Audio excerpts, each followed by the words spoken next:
Так, ассаляму алейкум рахматуллахи баракатух. Начнем, иншаллах. Бисмиллахи алхамдулиллахи, нахмадуху настагинуху настагфируху.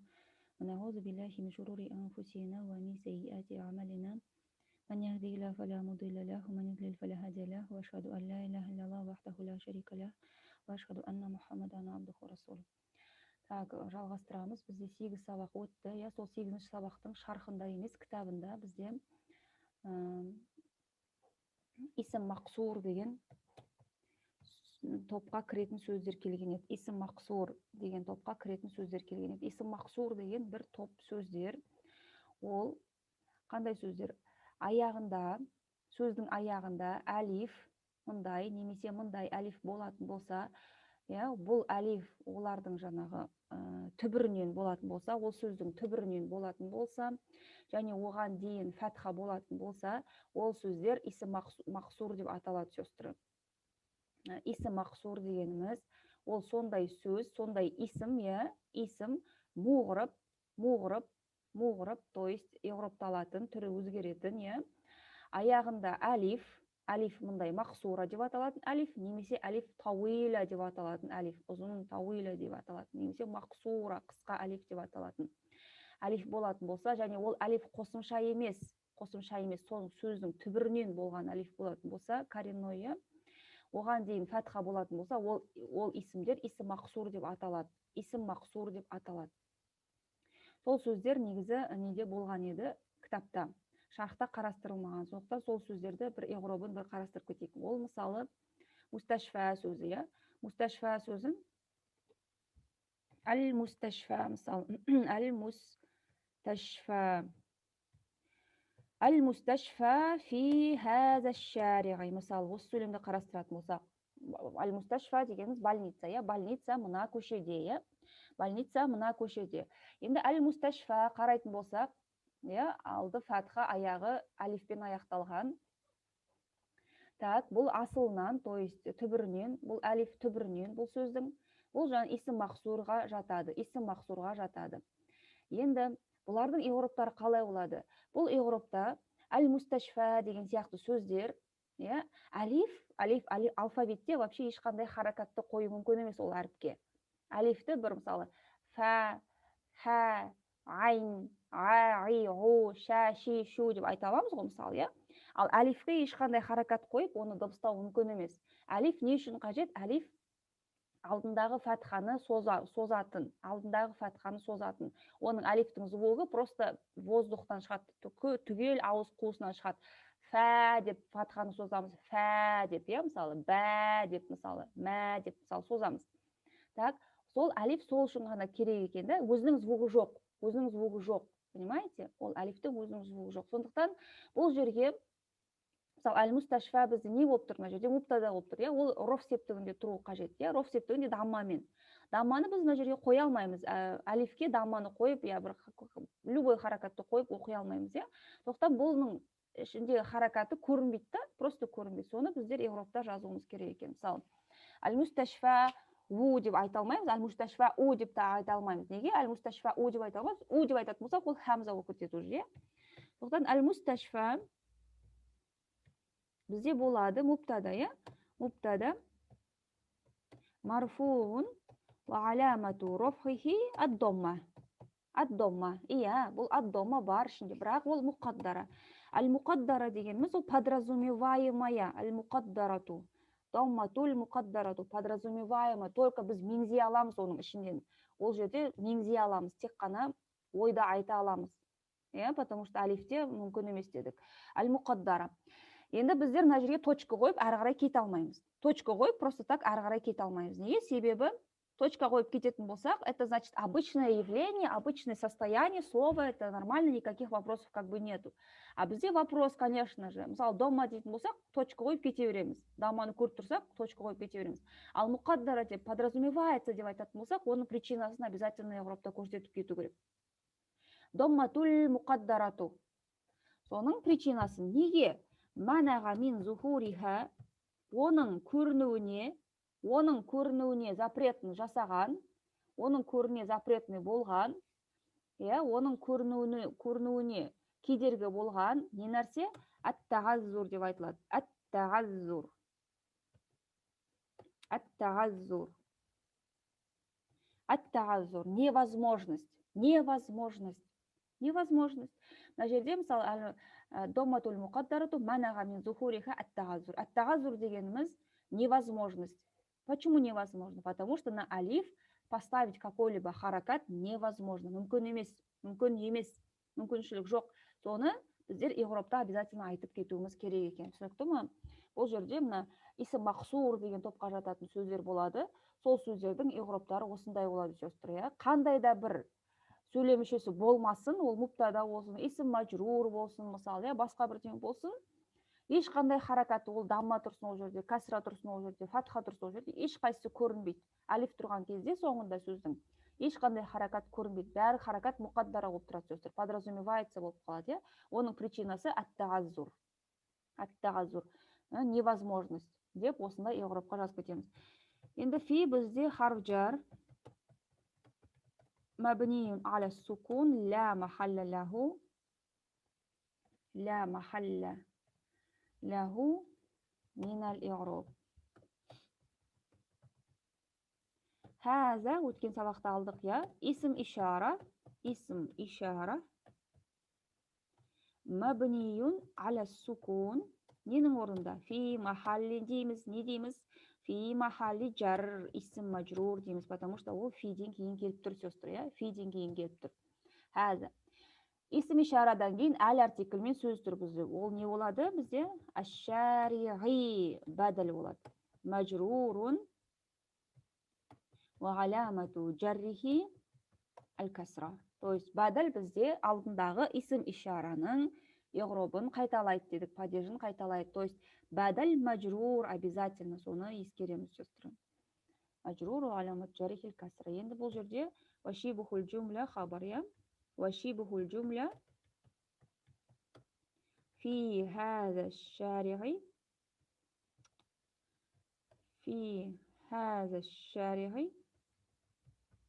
في محل رفع خبر болып есептеледі. في محل رفع خبر болып есептеледі.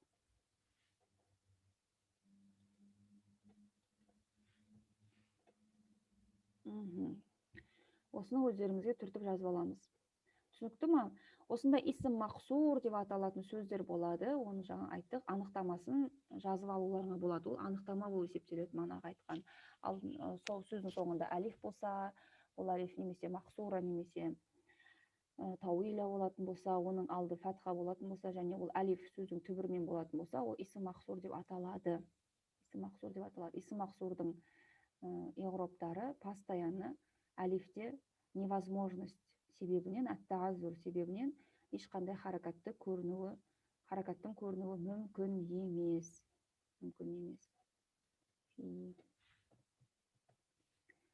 Түсінікті ма? Осы нәрсе бізде өткенде айтылмай қалды, соны ескересіңдер. Так, әрі қарай біз сабағымызды жалғастырамыз, иншалла. 9-шы сабаққа біздер келдік, 8-ді кеше қарастырдық. 9-шы сабақ ад-дарсу тасия. 9-шы сабақ. Әрине бұл жерде ан-наат вәл-манғуд. Кейбір кітаптарда біздер наатты, манғудты сифа ва маусуф деп кездесуіміз мүмкін. Сифа, сипаты, бізге таныс сөз, ол қазақтарға. Маусуф, сипатталып жатқан нәрсені айтады. Сифа және маусуф деп сипатталып жатқан нәрсені айтады. Сифа деген наат деген сөз, маусуф дегеніміз манғуд деген сөз. Түсінікті ма?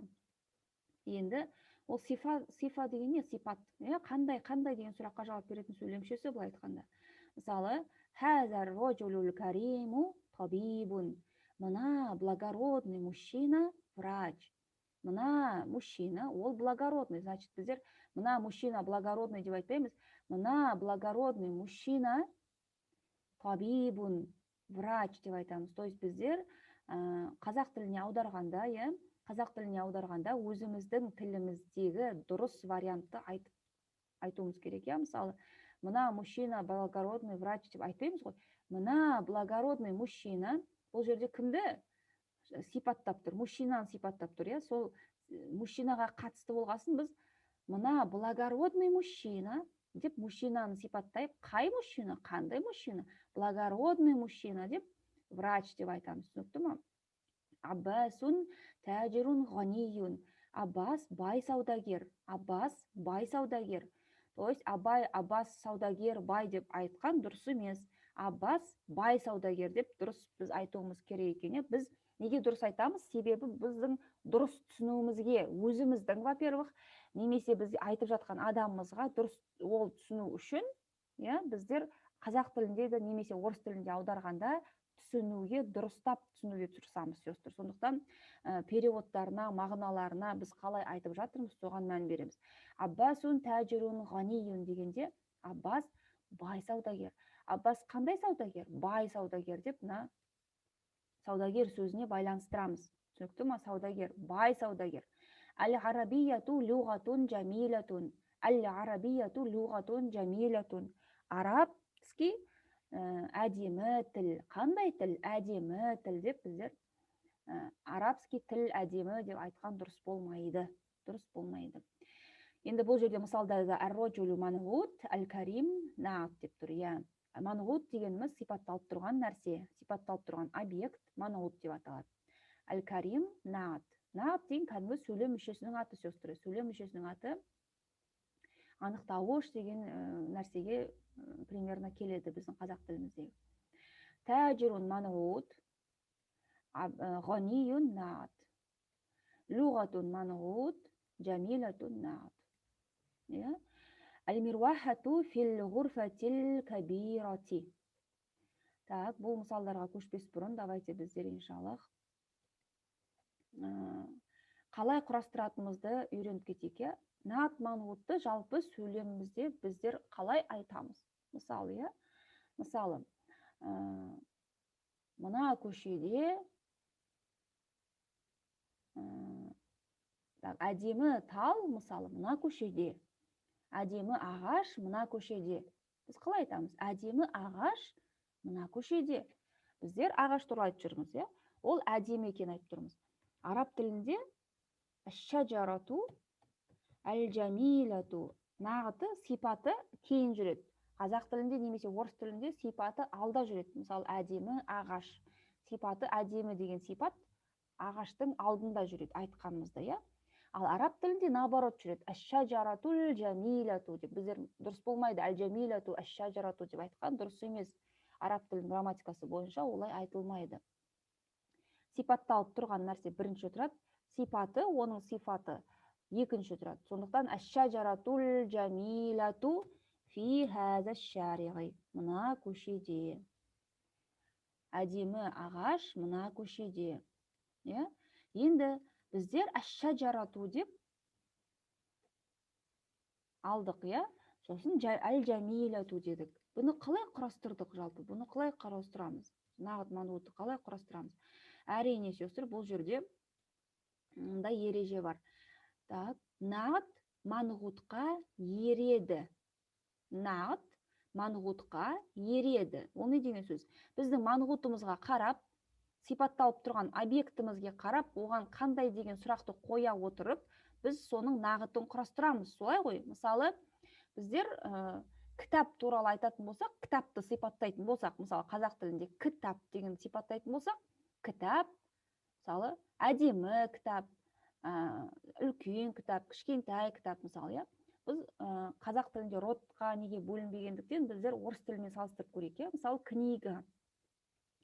Книга деген сөзге біз қандай книга, какая книга десек, красивая книга, большая книга, маленькая книга деп книгаға сәйкестендіреміз, родтың барлығын сәйкестендіреміз. Мысалы, книга, оған большой книга, маленький книга, красивый книга деп айтпаймыз. Ол орыс тілінің грамматикасы бойынша дұрыс болып есептелмейді. Солай ғой.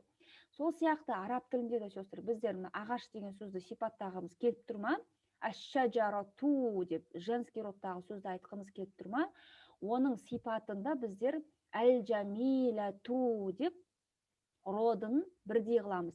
Родта бірдей қыламыз, сестр. Әш-шаджарату әл-джамилу деп айтпаймыз. Потому что ол дұрыс болмайды. Родта бірдей жүретін болады олар. Родта бірдей жүретін болады. Енді тағы қандай нәрселерде манғут нағытқа ереді. Манғутқа қарап, манғутқа нағыт ереді, нағыт манғутқа ереді. Манғутқа қараймыз да, сосын құрастырамыз ғой нағытын, мысалы, аш-шаджарату, тағы да қандай нәрселерде ереді? Ротта ереді, тағы да қандай нәрселерде ереді? Бұл падежде ереді, әрине падежде ереді, сестры. Неге падежде ереді? Мысалы, біздер книга красивой деп басқа қылып мағынасын кетірмейміз ғой.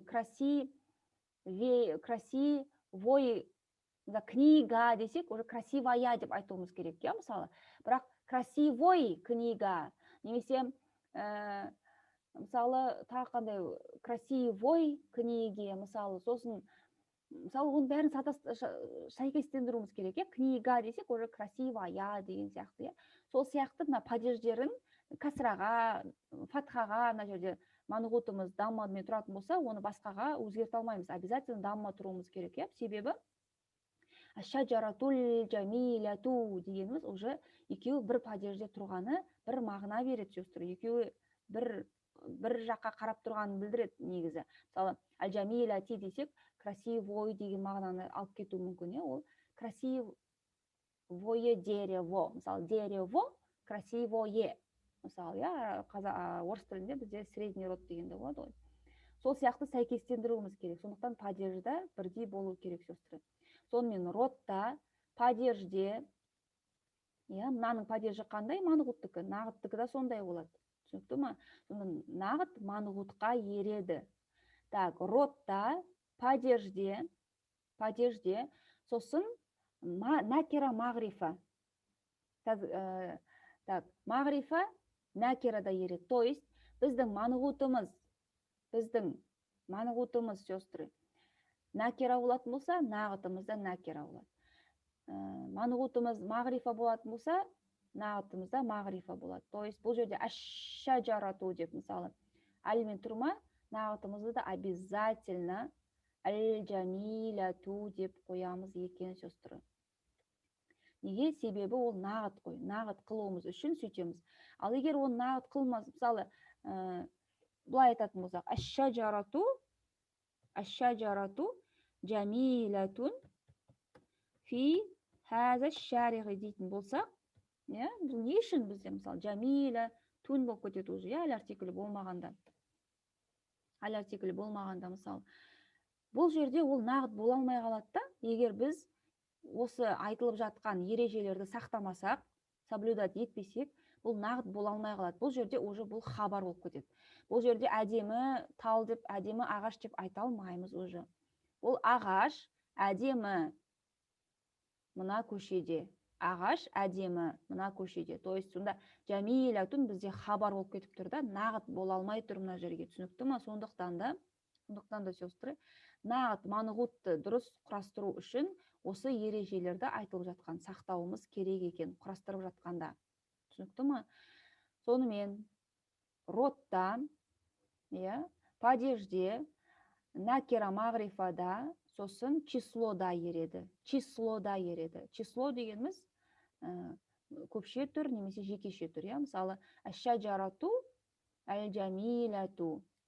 Мысалы, әдемі ағаш. Немесе мысалы, книга красивые книга деп айтсақ дұрыс болмайды. Біреу жекеше түрде, біреу көпше түрде болмайды. Сондықтан жаңағы числода да ертеміз, сөзді. Числода да манғутқа ол ереді обязательно. Сонда төрт нәрседе нағыт манғутқа ереді. Ол біріншісі род, екіншісі падеж, үшіншісі накера мағрифа состояние, және төртіншісі число. Обязательно сол нәрседе ертіп айтамыз, сөздер. Обязательно. Аш-шаджаратул джамиляту фи хаза шариғ. Әдемі ағаш мына көшеде.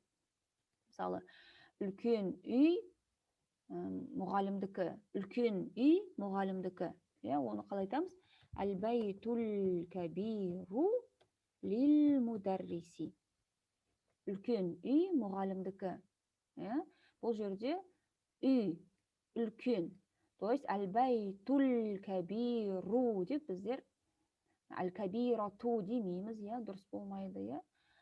Және де падежында ертеміз, сөздері. Енді мындай мысал қарастырсақ,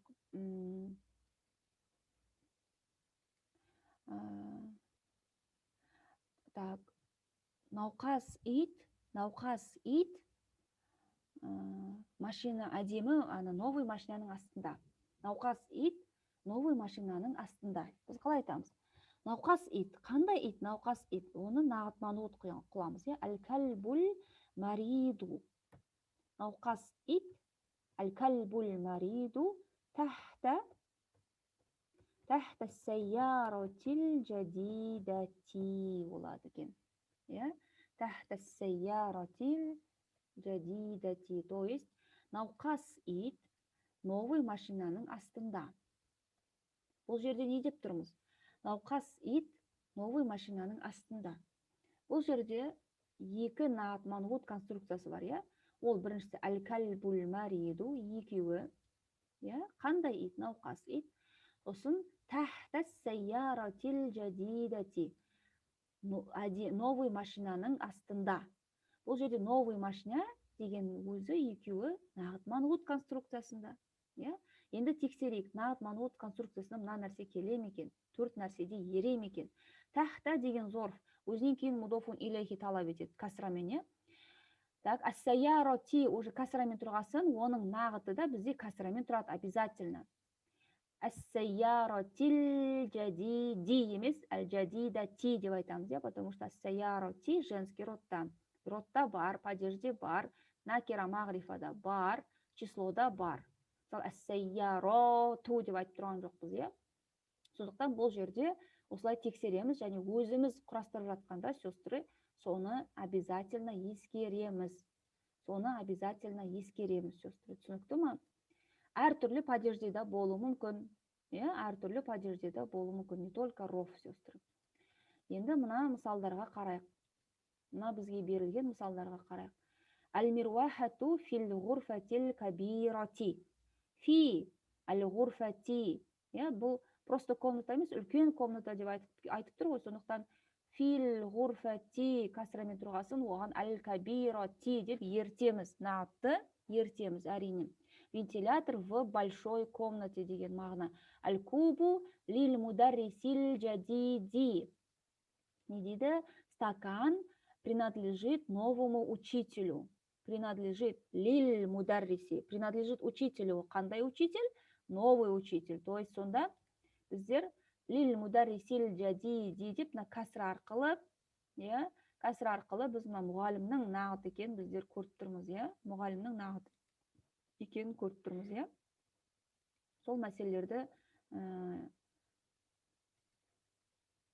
сол мәселелерді ескереміз сөздері.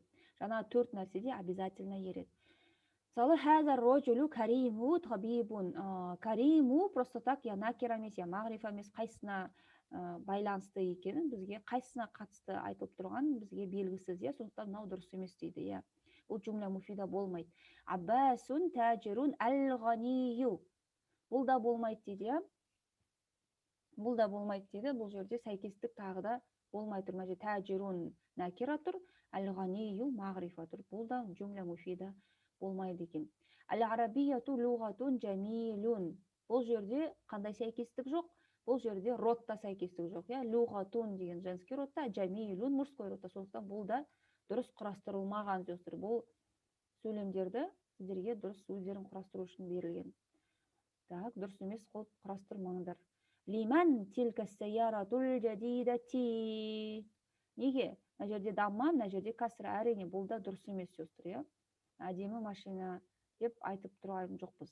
Әл-мирвахату фил ғурфатил кабири, әл-кабирати болу керек, бізде касрамен женский родта болу керек, потому что әл-ғурфа. Сондықтан бұл да жүмлә муфида болмайды. Әл-кубу лил мударрисил жадидати. Тоже мына жерде тамарбутан қосып қойған, бұл артық, себебі әл-мударрис бұл жерде мужской род, мынау бізде мужской род болу тиіс. Сондықтан бұл сөйлемді сөйлем емес, жүмлә муфида емес екенін білеміз. Осындай наат деген тақырып бізде бар. Енді иншалла соның бір еғробын қарастырып кетейік. Бір еғробын айтып кетейік, иншалла. Так, мысалы, өткен сабақтың хазар роджулу әл-кариму тобибун деген мысалды қарастырып кетейік. Хаза бұл жерде исім ишара мабниюн аля сукун фи махалли роф мубтада. Ар-роджулу бадал марфуғун ва аламату рофхихи ад-домма. Еуропта манғут ва хуа манғут деп айтудың қажеті жоқ. Ва хуа манғут деп кейбіреулер айтады, кейбір кітаптарда мүмкін кездесесіңдер, бірақ қазір оны айтудың қажеті жоқ. Манғут дегенді еуропта айтпаймыз. Әл-кариму, осыны айтамыз, ол нағд марфуғун ва аламату рофхихи ад-домма деп айтамыз. Нағд деген кәдімгі сөйлем мүшесінің аты. Тобибун бұл жерде хабар, марфуғун ва аламату рофхихи ад-домма деп айтылады. Түсінікті ма? Сонда нағд марфуғун ва аламату рофхихи ад-домма деп кәдімгідей оны жаңағы не дейді ергесін, Еуропта да бәрінде де ергесін осындай қылып жазылады сөздер. Нағд марфуғун ва аламату рофхихи ад-домма. Міне біздің бүгінгі жаңа тақырыптың еуробы. Енді мұндай мәселе сөздері. Кейбіреулері бізде көп шатастырады мұндай нәрсені. Мысалы,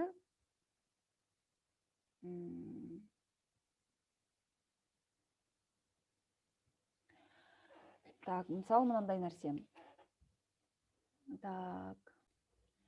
Мысалы, мына мешіт әдемі. Мына мешіт әдемі дегеннің мағынасы бір. Мына мешіт әдемі. Ал мынау әдемі мешіт дегеніміз екеуі қазақ тілінде де айтылуы екі түрлі. Соның жаңа араб тілінде де айтылуы сөздері екі түрлі. Хазал масджиду джамилун. Бұл мешіт, мына мешіт әдемі. Бұл бәділ. Бәділді пайдаланып құрастырып тұрмыз сөздері. Мына мешіт әдемі. Мына мешіт деп мешітке указывать етіп, мына мешіт әдемі деп тұрмыз. Сосын мынау әдемі мешіт деген уже басқаша жазылады. Мынау әдемі мешіт деген уже хаза масджидун джамилун деп бұлай жазылады сөздер. Бұның конструкциясы да, мағынасы да, иғробы да екеуі екі түрлі. Сөздері бір сөз болғанмен, мына кішкентай әл артиклін қосқанымызға бізде, бұл жерде уже мағынасы да, иғробы да, барлығы да екеуі екі түрлі болып есептеліп тұр. Неге? Себебі мына мешіт деп хазал масджиду деп әлмен қойып тұрмыз мешітті сөздері. Хазал масджиду, мына мешіт әдемі. Бұл жерде хаза мубтада болады да, әл-масджиду бәділі болады да, джамилун хабар болып кетіп тұр. Түсінікті ма? Джамилун хабар болып тұр. Мына мешіт әдемі. Ал мынау әдемі мешіт деп біз әдемі деген сөзді алға қойып тұрмыз ғой мешіттің, сөздері. Сол кезде уже нағд манғут конструкциясында құрап тұрмыз. Мынау әдемі мешіт деген уже хаза масджидун джамилун. Хаза мубтада масджидун хабар. Хаза мубтада масджидун хабар, джамилун уже нағд сөздері. Қандай мешіт? Мынау қандай мешіт? Мынау әдемі мешіт деп осы екі конструкцияны сөздері шатастырмаймыз. Мына мешіт әдемі, мынау әдемі мешіт. Екеуінің мағынасы да, қазақ тілінде айтып тұрған сөзімізде де екеуі екі түрлі екенін білеміз. Әрине иғробы да, араб тілінде де конструкциясы екеуі екі түрлі болады. Түсінікті ме? Мысалы айтып көрейік. Мына қалам сынық. Қалай айтамыз? Мына қалам сынық. Мына қалам сынық. Сосын мынау сынық қалам дегеннің екеуі екі түрлі. Мысалы, хазал қоламу максурун. Немесе хаза қоламун максурун. дегеніміз екеуі екі түрлі сөздер. Біріншісінде мына қалам сынық, екіншісінде мынау сынық қалам. Қандай қалам? Сынық қалам. Сонда максурун деген сөз, сөздер, біріншісінде хабар болатын болса, екіншісінде просто нағыт болып тұр. Түсінікті ма? Мынау сынық қалам дегенде, қандай қалам? Сынық қалам, нағыт. Ал мына қалам туралы хабарлап тұрмыз. Максурун, уже хабар болып кетіп тұр. Осы нәрселерді сөздер шатастырмаймыз. Шатастырмаймыз, иншалла. Сұрақтарыңыз болса, менен сұраңдар. Так, әрі қарай нағыт манғут конструкциясын қарастырдық. Енді осы тақырыпта әрине әлләзи деген тема бар бізде. Әлләзи деген тема бар. Әлләзи. Әлләзи ол исім маусул сөздері. Исім маусул деп аталады. Исім маусул, міне оның анықтамасында да тұр, исім маусул. Исім маусул деген қатыстық есім. Қатыстық есім. Әрине бұл қатысты, бір есімге қатыстырылып тұрады. Әлләзи, который дегенді білдіреді. Который. Который деген сөз бір сөзге қатыстырылып айтылады. Ол просто өзімен өзі жүрмейді. Просто который деп айтпаймыз ол біздерге. Мысалы, мальчик, который вышел, девушка, которая там-то, учитель, который там-то, мысалы. Бір сөзбен қатысты болып жүреді, постоянно. Сондықтан ол исім маусул, қатыстық есім деп аталады. Және бұл әлләзи не үшін? Қандай объектке айта аламыз? Лил муфрат, жекеше түрде тұрған. Әл-музаккар, тек қана мужской родтағы. Әл-ақыл және ғойрул ақыл, ақылдыларға да, ақылсыздарға да қолданылады. Мысалы, әл-ақыл, ат-толибу ләзи хараджа минал хинди. Студент, который вышел из Индии. Манил валяду сагиру ләзи хараджа. Кто маленький мальчик, который вышел? Так. Аль-мударрису ләзи джаляса аля курсии джадидун. Учитель, который сидел на стуле, новый. Учитель новый.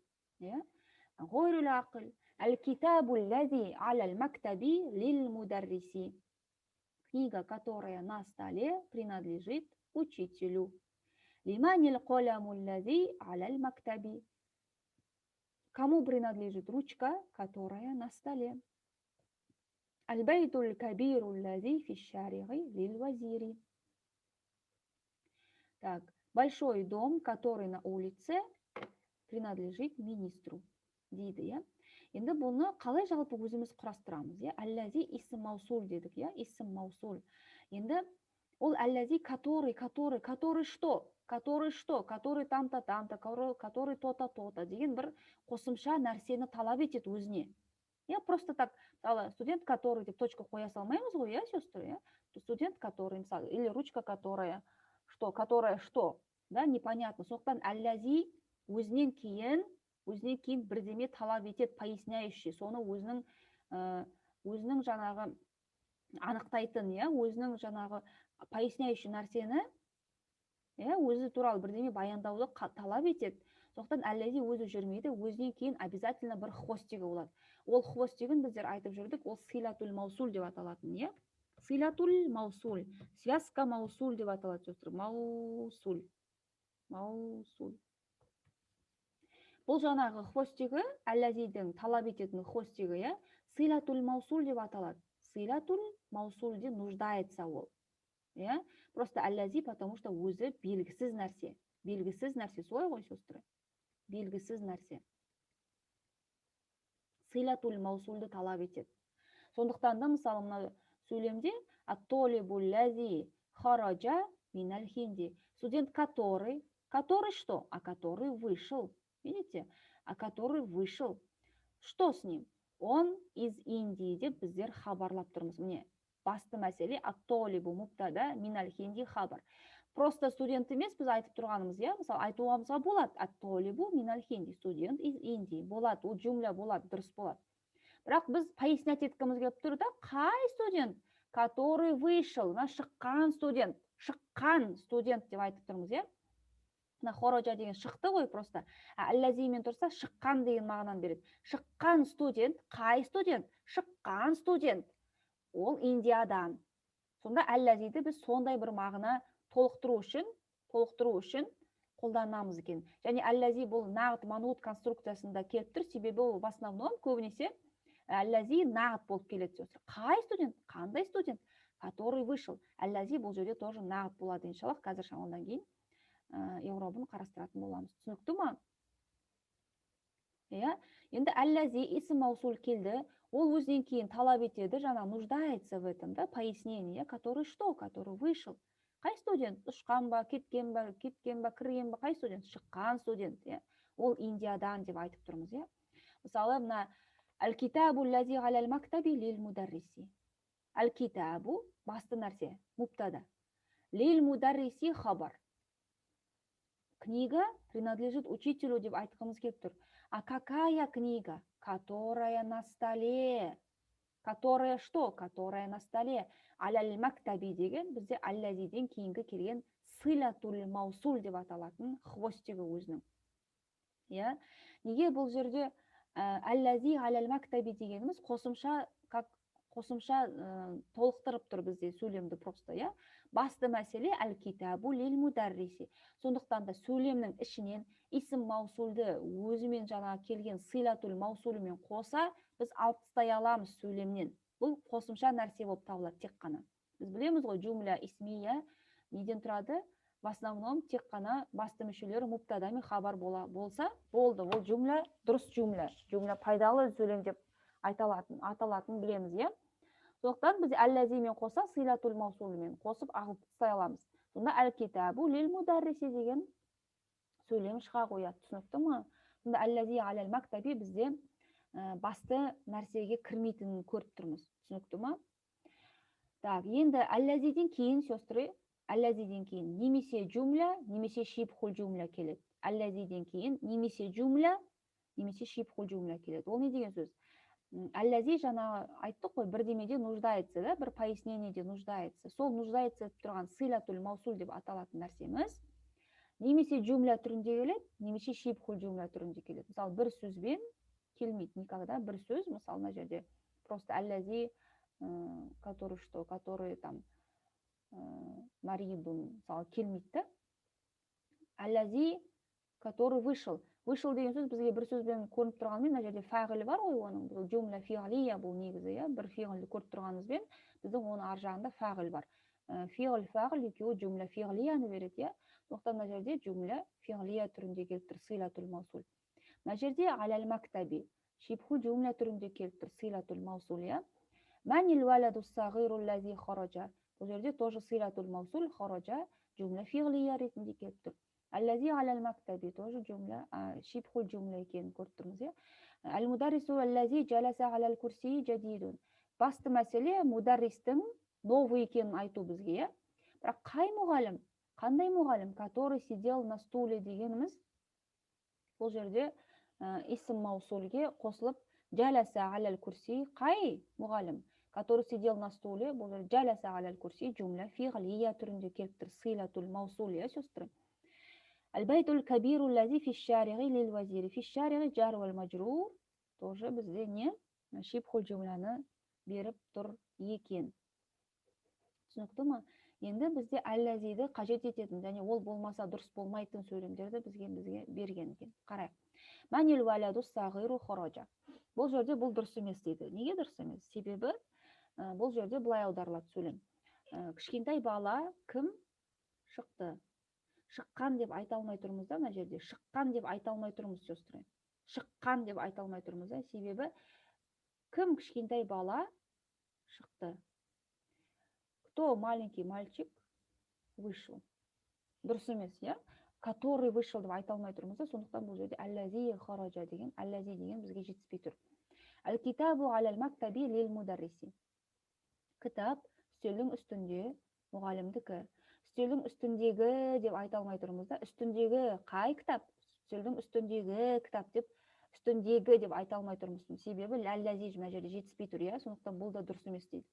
Лиманил қоламу алал мактаби. Кімдікі? Қалам үстелдің үстінде.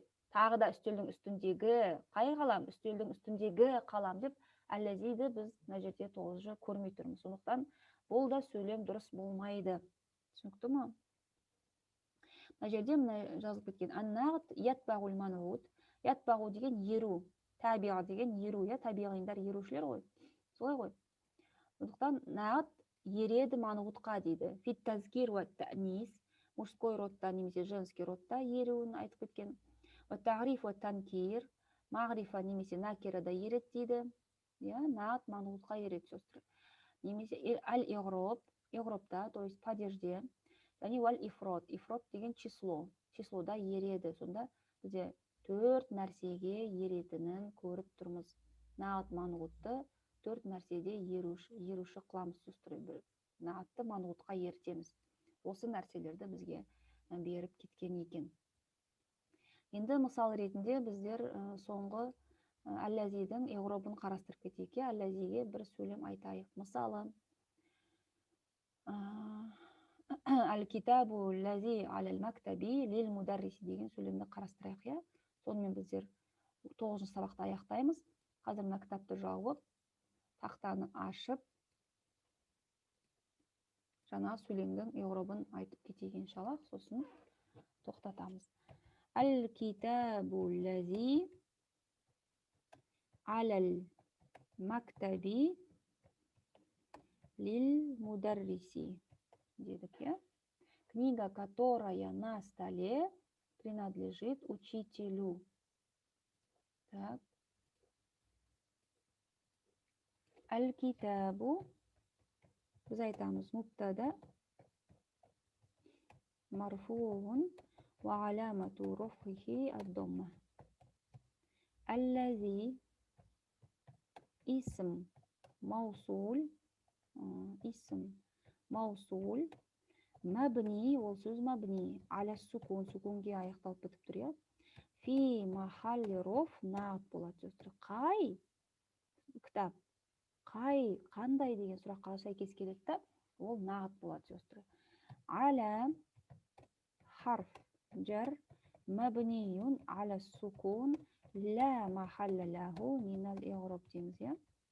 Иғроб.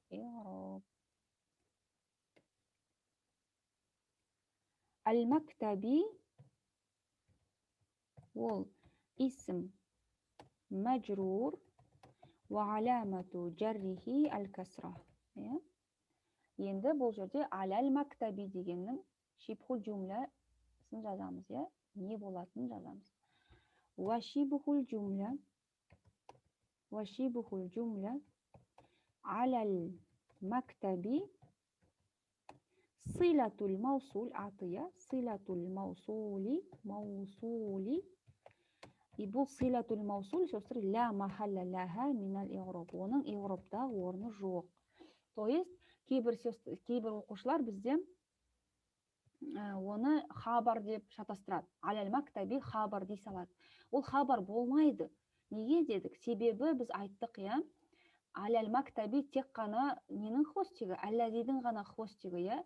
Ол сонымен ғана байланысты. Силатул маусул деп атын айтып тұрмыз ғой.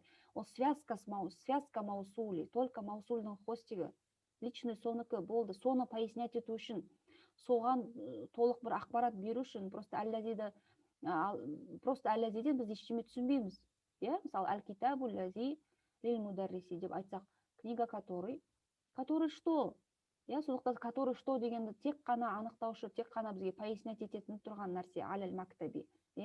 Сол үшін ғана керек та, ол основной сөйлемде, основной сөйлемде ол бізге қатысы жоқ. Сондықтан да біздер оған ла махалла лаха минал иғроб, ол ешқандай сөйлем мүшесінің орнын алмайды. Сондықтан хабар тамда бір нәрсе деп шатастырмаймыз, түсінікті ма? Оның аты тек силатул маусул ла махалла лаха минал иғроб деп айтамыз. Әлләм харф жар мабниюн алал касри лил мударриси. Көбінесе сукун деп шатастырмаймыз. Әлләм немен тұр? Лил мударриси деп оқып тұрмыз ба? Алал касри деп жазамыз. Ла махалла лаху минал иғроб. Әл-мударриси. Лил-мударриси дегенде алиф түсіп қалған ғой, просто байқадық қой. Бөліп жазғанда әл-мударриси деп жазамыз. Исмун маджрурун ва аламату жаррихи әл-касра. Түсінікті ма? Так. Енді бізде хабар. Қайсы хабар? Вашибухул жумля, вашибухул жумля. Лил мударриси басты ой. Әрине. Фи махалли роф хабар болады. Ең басты ой бізде мына кітап мұғалімдікі екенін айту. Сол басты ой болып саналады. Сондықтан лил мударриси бізде хабар болып есептеледі. Түсінікті ма? Осындай әлләзи туралы ақпарат осындай еді. Сондықтан әлләзи көбінесе наат болып жүргендіктен бізде наат манғут конструкциясында тақырыбында да бізге келіп тұр екен. Қайда әлләзи? Исм маусул мабниюн аля сукун фи махалли роф наат. Түсінікті ма? Наат фи махалли роф деп постоянно жазбаймыз. Әрине қараймыз, кімге наат болып тұр. Әл-китабу бізде даммамен тұрғандықтан, муптаданың орнында марфуғын болғандықтан оған еріп тұр, иә? Фи махалли роф. Егер мысалы әл-китаби әлләзи болатын болса, мысалы әл-китаби әлләзи, онда әлләзиге фи махалли жар деп айтамыз, сестры, иә? Сол нәрсені ескереміз, иншаллах. Все, альхамдулилля, бізде 9-шы сабақ осымен аяқталады, сестры. 9-шы сабақ толығымен аяқталды. Наат манғут конструкциясын, ережелерін, иғробын және исм маусул әлләзидің иғробын біздер алдық. Альхамдулилля, баракаллаху фикуна ва джазакумуллаху хайран. Субханака аллахумма бихамдика ашхаду ан ла илаха илля анта астағфирука ва атубу илейк. Ассаламу алейкум ва рахматуллахи ва баракатуху.